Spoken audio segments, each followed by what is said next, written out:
नमस्कार, मैं हूं पंकज भार्गव। यकीन नहीं होता लेकिन हकीकत चौंकाने वाली है। 500 और 1000 के नोट पर बैन के बाद पाकिस्तानी खुफिया एजेंसी आईएसआई सिर्फ 4 घंटे में कंगाल हो गई। एक झटके में दाऊद के खजाने में सेंध लग गई और पाकिस्तान के करोड़ों रुपए इसमें डूब गए, जिन पर आपको बता दें मोदी बम फूट गया है।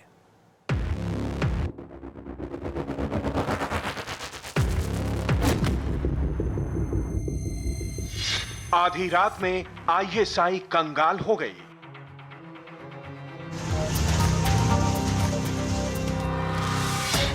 एक झटके में दाऊद का खजाना खाली। आतंक के हाफिज का भी बैलेंस बिगड़ गया।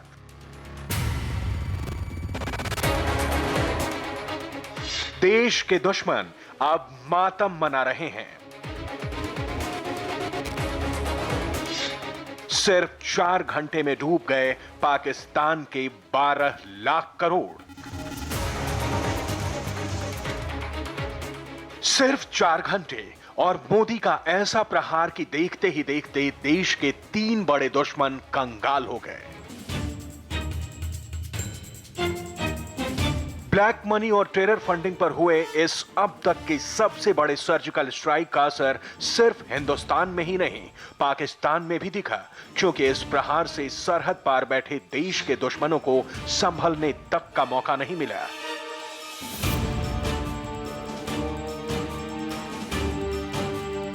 एक झटके में आईएसआई के 12 लाख करोड़ रुपए कागज के टुकड़े बनकर रह गए।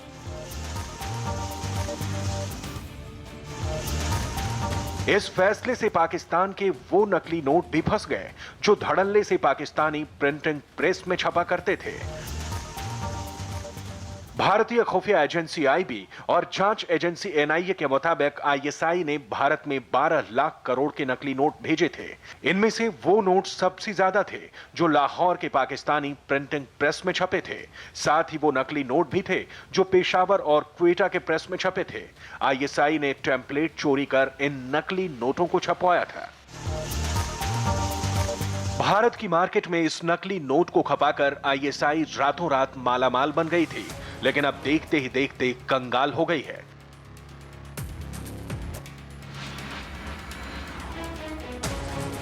भारत की अर्थव्यवस्था को तबाह करने के लिए आईएसआई ने बड़ी तैयारी की थी। नकली नोट बनाने के लिए पाकिस्तान ने वहीं से कागज खरीदे जहां से भारत खरीदता था।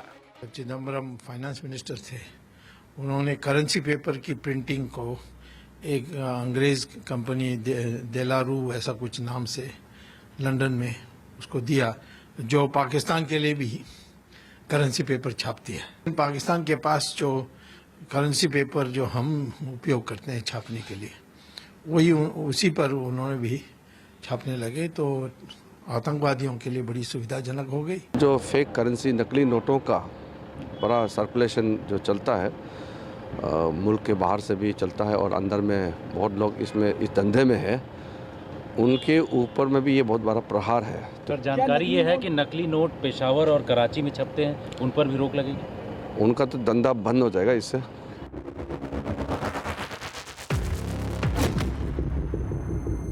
पाकिस्तान के सरकारी छापाखानों में भारत की करेंसी छपा करती थी। ये करेंसी ऐसी थी कि देखने में पता ही ना चले कि असली है या नकली। आईएसआई को लग रहा था अपने नकली नोट के जरिए वो भारतीय अर्थव्यवस्था को तहस नहस कर देगी, लेकिन उसे अंदाजा भी नहीं था कि मोदी के दिमाग में क्या चल रहा है। क्या आपने सोचा है कि इन आतंकियों को पैसा कहां से मुहैया होता है? सीमा पार के हमारे शत्रु जाली नोटों के जरिए, नकली नोटों के जरिए अपना धंधा भारत में चलाते हैं। आईएसआई अपने एजेंट्स के जरिए नकली नोट को हिंदुस्तान में डंप कर रही थी। इस काम में देश के 2 और दुश्मन हाथ बटा रहे थे और ये थे दाऊद इब्राहिम और हाफिज सईद। मोदी ने नकली नोट के कारोबार पर ऐसी चोट की कि ना तो हाफिज संभल पाया और ना ही दाऊद। हाफिज जम्मू के रूट के जरिए भारत में नकली नोट भेज रहा था। दाऊद दुबई रूट के जरिए भारत के मार्केट में जाली नोट पंप कर रहा था, जबकि आईएसआई बांग्लादेश और मालदा रूट के जरिए भारत में नकली नोट भेजने में जुटी थी। लेकिन 500 और 1000 के नोट पर बैन लगाने के बाद ये सारे रूट तबाह हो गए, क्योंकि भारत में अब आईएसआई, दाऊद और हाफिज के पैसे को लेने के लिए कोई तैयार ही नहीं है। और जो पैसे पहले से मार्केट में मौजूद थे, वो कागज के टुकड़ों के अलावा कुछ और नहीं बचे। फिलहाल आईएसआई को समझ में नहीं आ रहा कि वो भारत में फंसे अपने 12 लाख करोड़ का क्या करे, क्योंकि अगर कोई नकली नोट को लेकर बैंक में गया तो पकड़ा जाएगा, और किसी ने जानबूझकर जमा करने की कोशिश भी की तो वो सीधे खुफिया एजेंसियों और इनकम टैक्स डिपार्टमेंट के रडार पर आ जाएगा। Shamsher Singh, India TV, Delhi. मोदी सरकार के फैसले से पाकिस्तान की नोट फैक्ट्री बंद हो गई, साथ ही वो नकली नोट के रूट भी बंद हो गए जहां से भारत के खिलाफ साजिश के लिए पैसा आता था। पाकिस्तान की उसी कंपनी का पेपर इस्तेमाल करता था जहां से भारत नोट की छपाई के लिए पेपर मंगाता था। लेकिन अब ये सब बंद हो जाएगा। अब देखिए आखिर किस किस रूट से भारत में नकली नोट आता था।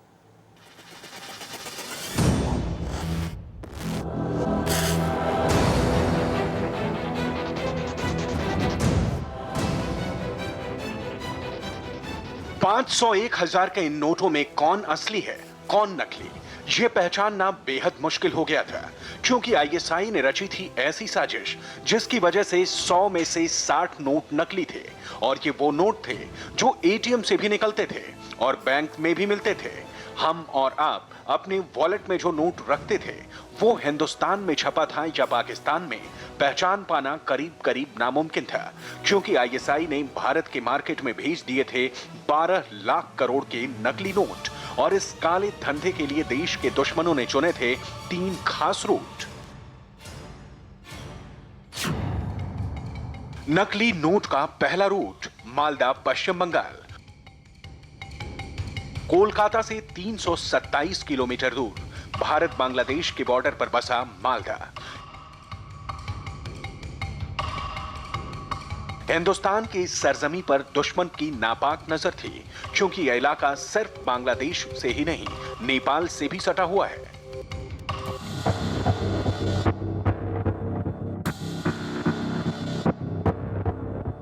भारत में सबसे ज्यादा नकली नोट मालदा के ही रास्ते आते हैं। पिछले 5 साल में इस रूट पर 157 हैंडलर पकड़े गए। सरहद के गांव में नोट के बंडल फेंके जाते हैं। बॉर्डर पर मौजूद आईएसआई के ऑपरेटिव बंडल को उठाकर एजेंट्स को दे देते थे।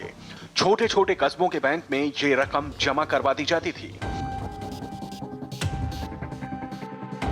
हिंदुस्तान में नकली नोट भेजने के लिए मालदा सबसे सेफ रूट माना जाता है, क्योंकि देश भर में सबसे ज्यादा गरीब मजदूर इसी इलाके से आते हैं। बिहार और बांग्लादेश के बॉर्डर पर बसा ये इलाका रेलवे के नेटवर्क से भी जुड़ा हुआ है। जिस तरह से एनआईए की इन्वेस्टिगेशन में इस बात पे गंभीरता जताई गई थी कि ये पूरा पोरस बॉर्डर है और फेंसिंग नहीं है, इसी वजह से एफआईसीएन जो पाकिस्तान बांग्लादेश के जरिए भारत में रूट कर रहा है ताकि भारत की अर्थव्यवस्था को तोड़ा जा सके, वो भी इसी माध्यम का इस्तेमाल कर रहा है। उसके साथ साथ जो ड्रग्स का इस्तेमाल किया जा रहा है उसमें भी बांग्लादेश के जरिए पाकिस्तान अपनी इस नापाक साजिश को रच रहा है। भारत के खिलाफ साजिश के लिए आईएसआई ने सिर्फ बांग्लादेश को ही नहीं, चीन को भी अपना सेफ रूट बनाया था। हिंदुस्तान में पिछले 2 साल में सबसे ज्यादा पैसा चीन के रास्ते आया। पाकिस्तान से नकली नोट की खेप चीन के रास्ते Singapore, Malaysia, Thailand, Vietnam, Sri Lanka और हांगकांग होते हुए भारत आती थी। पिछले 6 महीने में नकली नोट का 65% कंसाइनमेंट इसी रास्ते से आया। आईएसआई के नकली नोट के 2 और रूट थे, लेकिन ये रूट ट्रेडिशनल थे, यानी पहले से चले आ रहे थे। इन रास्तों पर भारतीय खुफिया एजेंसियों की कड़ी चौकसी थी। इस वजह से आईएसआई के एजेंट पुराने रास्तों के इस्तेमाल से बचते थे। अब जरा नकली नोट के तीसरे रूट के बारे में भी जान लीजिए। आईएसआई पाकिस्तान से नकली नोट दुबई भेजती थी। कभी कभी नकली नोट नेपाल और सिंगापुर भेजे जाते थे। बाद में इन रास्तों से ये फेक करेंसी भारत आ जाती थी। तस्करी के ये वो ट्रेडिशनल रास्ते थे जहां पिछले कुछ सालों से बहुत ज्यादा निगरानी बढ़ गई थी, क्योंकि इन रास्तों से सिर्फ आईएसआई ही नहीं, डी कंपनी भी अपना धंधा ऑपरेट करती थी। कड़ी चौकसी की वजह से फिलहाल ये रूट एक्टिव नहीं था। भारत में नकली नोट भेजकर आईएसआई एक साथ कई मकसद साधती थी। इस नकली करेंसी का इस्तेमाल आतंकी साजिश के लिए होता था। नकली नोट के धंधे में मिली रकम लश्कर और हिजबुल पर खर्च होती थी। सिर्फ 2 साल में इस टेरर फंडिंग में 250% का इजाफा हुआ। देश में हाल फिलहाल में नकली नोट की डिमांड 160% तक बढ़ गई थी। सबसे ज्यादा पश्चिम बंगाल में करीब 400% डिमांड बढ़ी थी।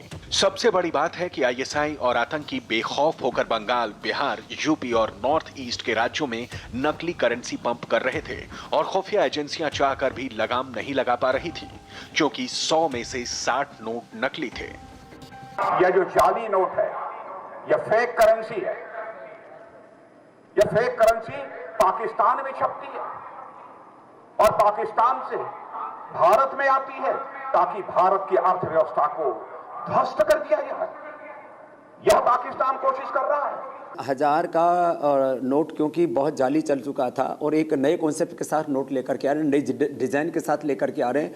और पहले तो जो देश हमको सप्लाई करता था इंक, पेपर और मशीन, वही पाकिस्तान को करता था। तो अभी मोदी जी ने पूरी स्ट्रेटेजी चेंज की है। मोदी जी बहुत समझदार, बहुत जिम्मेदार, बहुत दूरदृष्टा एक प्रधानमंत्री है और उसमें ये कुव्वत है बड़े फैसले लेने की। नकली नोट का एक और रूट जम्मू के रास्ते बना था।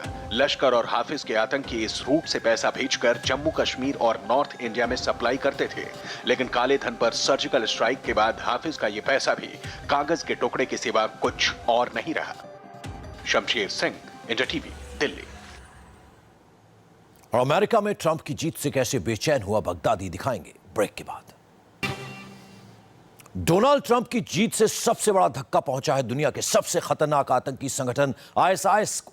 ट्रंप की जीत से आईएस के आतंकी घबराए हुए हैं। मीडिया रिपोर्ट के मुताबिक आईएसआईएस के आतंकी लगातार अमेरिका के चुनाव पर नजर बनाए हुए थे। वोटों की गिनती वाले दिन भी आतंकी देख रहे थे कि कौन जीत रहा है। आईएसआईएस अपनी वेबसाइट पर भी अमेरिकी राष्ट्रपति के चुनाव से जुड़ी बातें अपडेट कर रहे थे।